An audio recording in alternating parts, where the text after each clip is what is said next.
Hi, I'm Stephen Webb, host of Touring Heaven, your tour guide and traveling companion, and I'd like to invite you to come with me on a tour of heaven.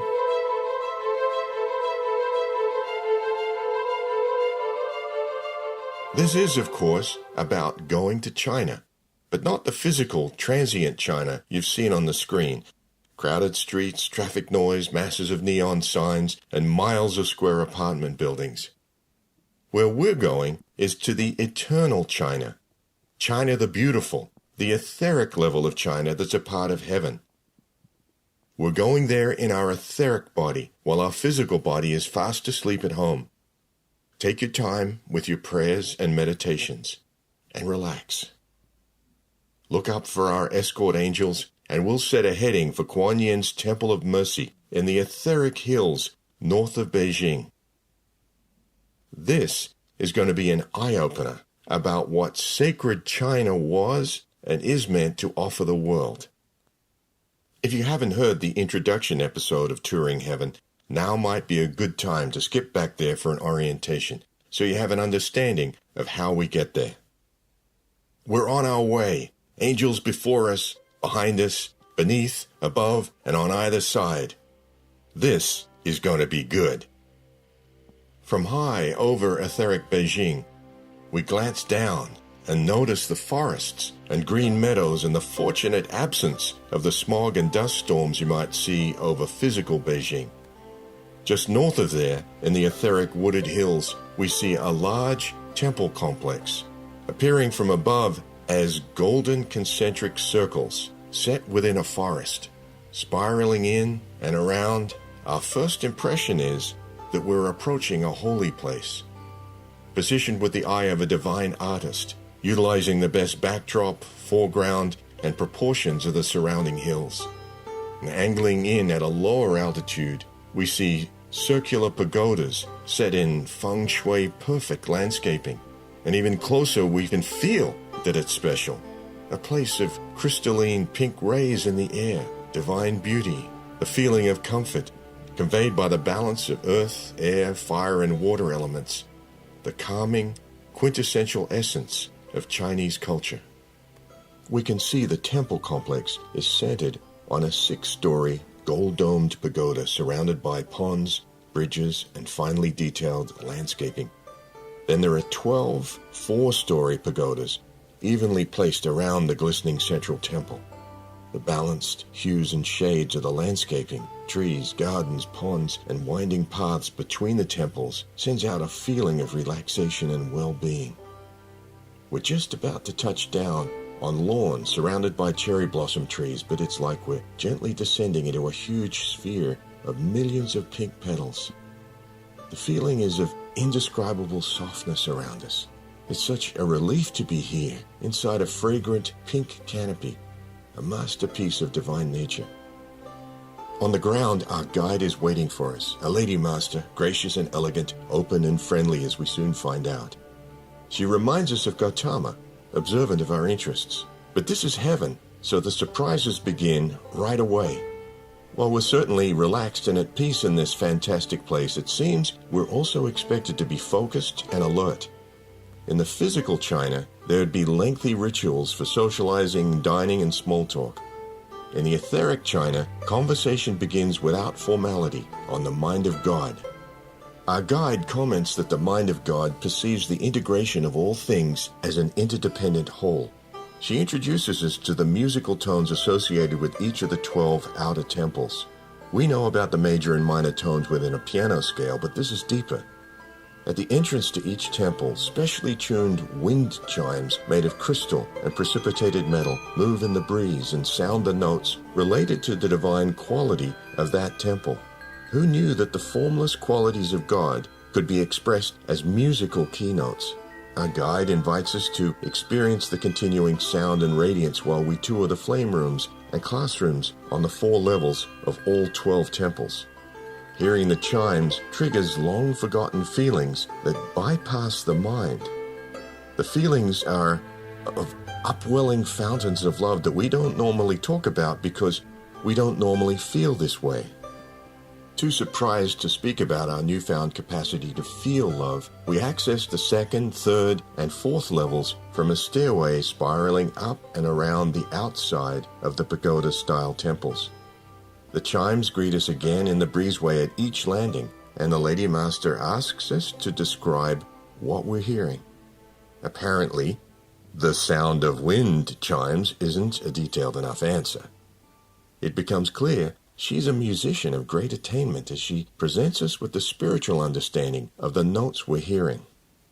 There's a yin and a yang, she says, or plus and minus polarity of each temple's specific divine quality, expressed as the vibratory frequency of musical notes. The key, we understand, is that there are 12 divine qualities: power, love, mastery, control, obedience, wisdom, harmony, gratitude, justice, reality, vision, and victory. These are difficult terms to define accurately in worldly speech, but are apparently fixed values for definition in etheric music. It's too much for the mind, but it's okay because we can feel the difference in the 12 chime qualities, each with a yin and a yang aspect, like immediately sensing the feminine and masculine version. Coming back full circle to the temple where we started, we hear the synthesis of the 12 cardinal aspects of the divine word in the interplay of masculine and feminine harmonies expressed not as single notes, but as an unusually attractive symphony of crystalline clear music. This was and is the origin and source of Chinese and Asian music. Our guide recognizes our need to absorb this sensory revelation in the heart, in complete outer silence. The combined chimes swirl inside us as a crystal-clear symphony, felt within rather than heard. A beautiful statement of identity. It's God speaking through music. Formless qualities taking form as harmonious woven spirals of perfect music. It's so precise in its way of representing impersonal divinity and so different from the personality of Western music.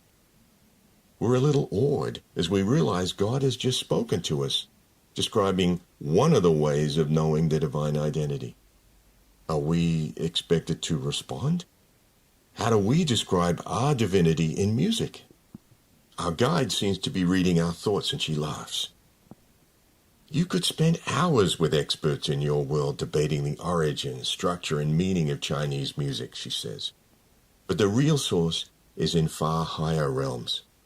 And as for your identity, be patient. You will discover your divine self when you're ready, and perhaps it'll be revealed here. Within moments, our guide, with her bright smile and twinkling eyes, leads us over an arched wooden bridge toward the 6-story central pagoda. As we walk along under the fragrant trees, she explains that in the central chamber of the great pagoda, there's an altar there where silence has been observed for centuries. We climb the marble stairs and arrive at the great carved doors, but have so many questions we hesitate to go in. Our guide smiles again and says, "Let me talk about a few things before we go inside." We stand next to a wooden railing on a balcony and soak in the sunshine and look out over the ponds lined with lawns and cherry blossom trees. She explains that creation is continuous from the one source, and the design for creation is first expressed in form as integrated symphonies of light and sound, and then stepped down in vibration into what we can see and touch. This symphonic expression could be described as the cosmic hum, coming from, in its simplest term, the great hub. The continuous variations in the symphony are the music of the spheres, the etheric sounds of the universe as God designed it. What we heard in the outer temples as the musical synthesis of the 12 divine qualities is a stepped-down representation of that cosmic hum. Silence is observed inside the central temple here, she says, because the cosmic hum is reproduced continuously as the integration of the 12 qualities and their polarities, the yin and yang of each. This is for a far more practical purpose than a pleasant echo of the great hub. The cosmic hum, the integration or synthesis itself, has a divine quality, and it is mercy. In the central altar chamber, the cosmic hum emanates from a rose-pink mercy flame that pulsates in a golden urn. It is that radiance you feel and cherish. The warm sunshine and sweet fragrance from nearby flower beds anchors us to the here and now outdoors, but the gravity of the explanation about what's indoors is almost more than we can absorb. Our guide looks at us again and says, "We will observe the silence in the central altar room, and then I have something important to show you." Not sure that we're ready for the silence of centuries, we follow her in through the great doors into a reception area along very quiet, elegant hallways, through several anterooms, and then we're in the central altar chamber, but not too far in. In the center, the rose-pink flame ripples occasionally in the pure gold urn. The silence suggests rest, calmness, and peace. Another feeling comes up, almost like a grateful surrender, a feeling of wanting to give away heavy old memories, old fears and resentments, not so good energies as if they were overdue for recycling. At last, out with that. Get rid of it is the feeling. Time seems to have no value in the presence of the mercy flame. As we watch the occasional ruby sparkles in the soft pink flame, it feels like distance no longer exists either. All we can see and feel is pink comfort all around us. We'd stay there forever if we could, immersed in the feeling of love. But our guide regains our attention and indicates it's time. We leave the central altar chamber in silence, through a different door than the way we entered. Outside in the sunshine, we pause on another flower-lined balcony. Even on an introductory visit, you're welcome to bathe in the flame. From a safe distance, and for just enough time, our guide says, keeping an eye on us. After feeling comfortable in a non-speaking state, it's difficult to frame questions about gladly surrendering some kind of unwanted, unseen memories into the flame. Our guide continues. You are in your body of soul memory, she says. But even in this etheric body, you don't wear the hurts of hundreds of past lives on your sleeve. For sanity, you filed them in the too difficult to deal with drawer, tucked into your subconscious long ago. The flame tugged them out because you were ready for them to go. They were portions of energy imprinted with pain, and they were changed into a higher form in the flame. Now, I have something more to show you. Rather than going back through the gardens to the outer temples, we go on, up the exterior spiral stairway to the third floor of the central pagoda. We enter a reception area full of fragrant blossoms and notice a dozen or so silk-robed attendants coming and going. They appear to be the equivalent of nursing staff, but without the urgency you'd see in a clinic or hospital in the physical octave. And then we see the patients. They're all asleep, not in rows of hospital beds, but in an array of floral nooks and comfy alcoves that you'd never see in a hospital. They all appear to be treated like VIPs, with their own private enclosed area, saturated in soft clouds of violet and pink. We walk quietly past their alcoves and stop by a window to listen to our guide. There are many more than these that you'll see, she says. They will not wake soon, nor will they be going back to their sleeping bodies like you. Their physical bodies have passed on, but their souls are not yet ready to return to another physical life. She pauses and turns to look out the window at the trees and ponds below. Do you remember seeing some sleeping souls in the Temple of the Resurrection? Those who had suffered such extreme trauma that they could not return to physical life? Those who are here have done things to others that they can't forgive themselves for, including failures great and small. In their post-life review, to their credit, they realized the harm they'd caused and acknowledged responsibility, but they couldn't cope with what they'd done.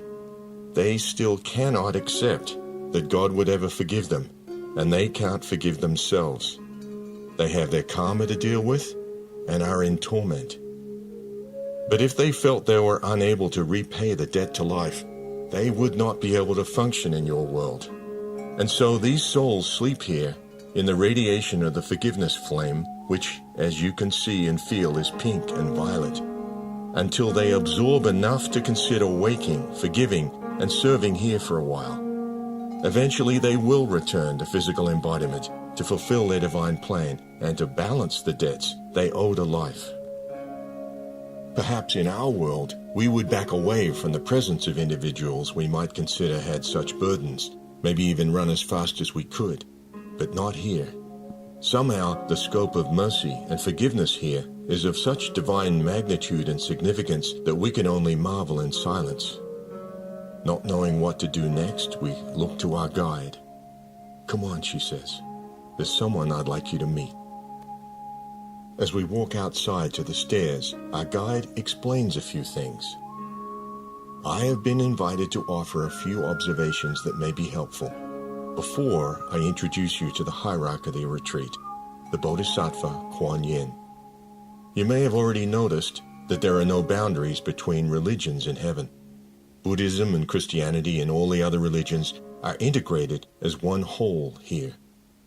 Kuan Yin, in your world, is associated with Buddhism, but she ascended thousands of years ago, well before Buddhism was founded.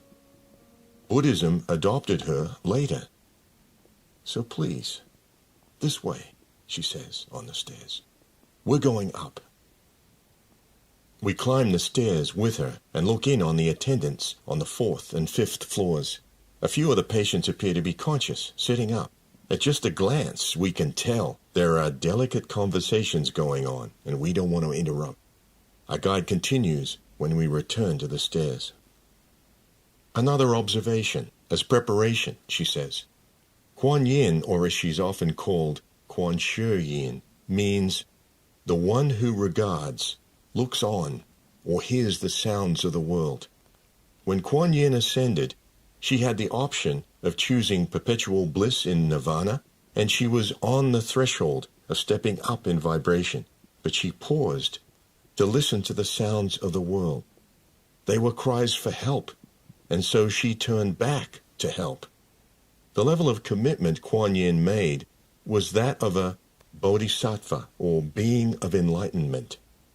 A bodhisattva is someone who's destined to become a Buddha, but has foregone the bliss of nirvana with a vow to save all children of God, meaning to assist them until they all ascend from the physical world.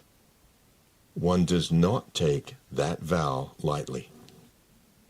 As we reach the 6th floor, our guide pauses to offer a final observation. Think of the qualities of God that could be described as mercy, compassion, and forgiveness. They're formless ideas, just ideas, until someone puts them into action and makes them personable, affecting real change. The highest representative of those impersonal qualities, expressing them personally, is Kuan Yin. We're led into a reception area on the 6th floor and presented to a beautiful, serene lady in white silk waiting for us in the center of the room. The lady smiles warmly and bows her head. She radiates kindness and comfort, and we feel the same sense as when we arrived, of relaxing into a bed of 1,000,000 pink rose petals. Our guide turns to us and says, "Please allow me to introduce you to the hierarch of the Temple of Mercy, the Ascended Lady Master, Kuan Yin." Our tour guide steps back and Kuan Yin invites us to be seated at a round table where she pours tea for us. She asks if we had noticed the guests of the temple on the various floors and comments that they will all graduate from their current state of incapacity because of the power of forgiveness. She explains that forgiveness is the resolution of harmony between every part of God. What surprises us is her statement that forgiveness is actually a law, and by this law, our errors are set aside to give us time and opportunity to develop our Christ consciousness. Training in this law, she says, is necessary because it's not understood in our world.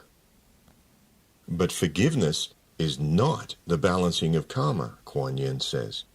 It is the setting aside of karma whereby you're given the freedom in renewed creativity to conquer, to go forth, to make things right, without that heavy burden, that weight of sin.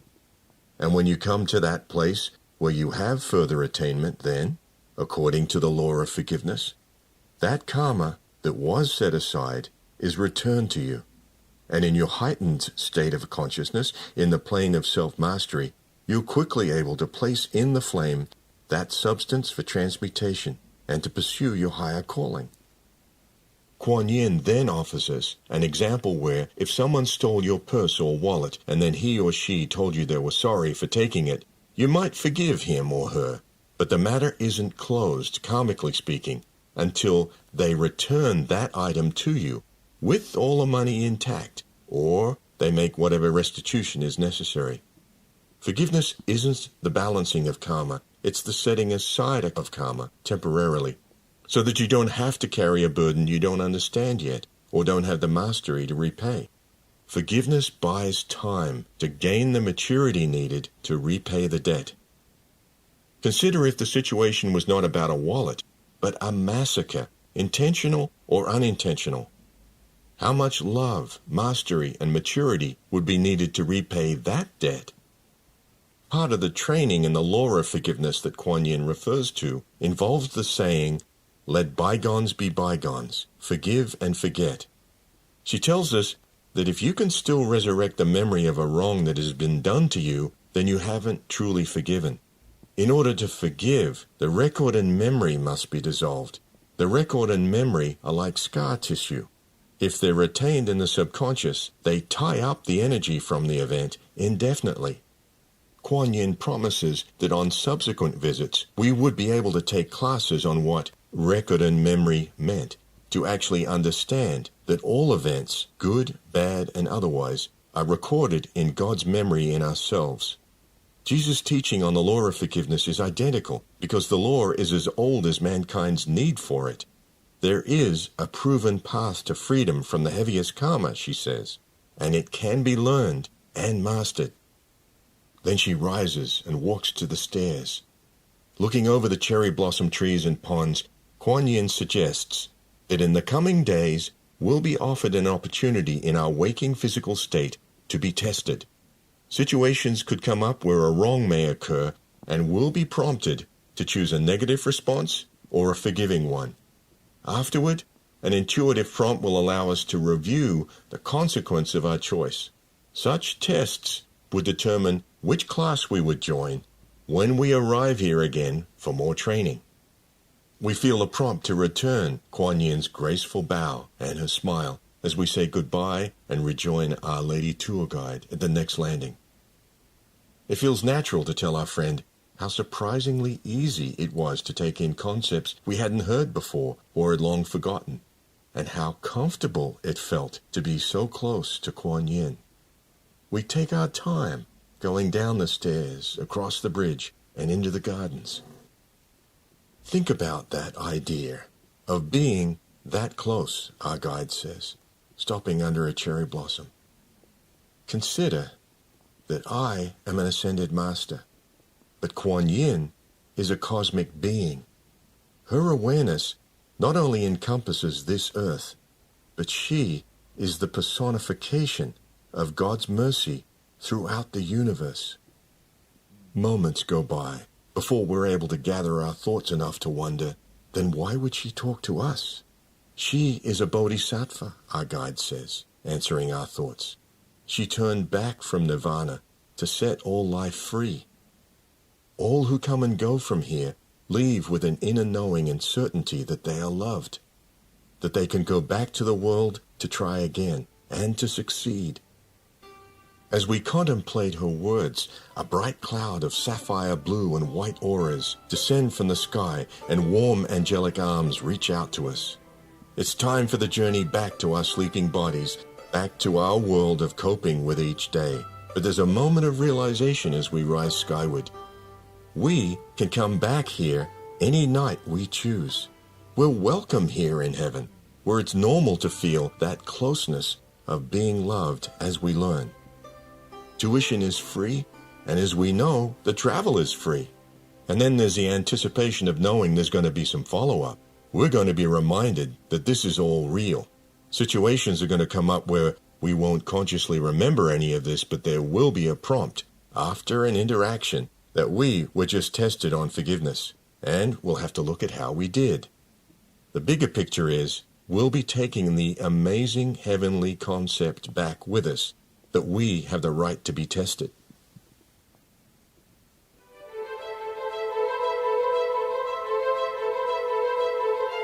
Back here now in our world, I should remind you that the reference source or encyclopedia for each of our tours of heaven is, of course, the Masters and their retreats.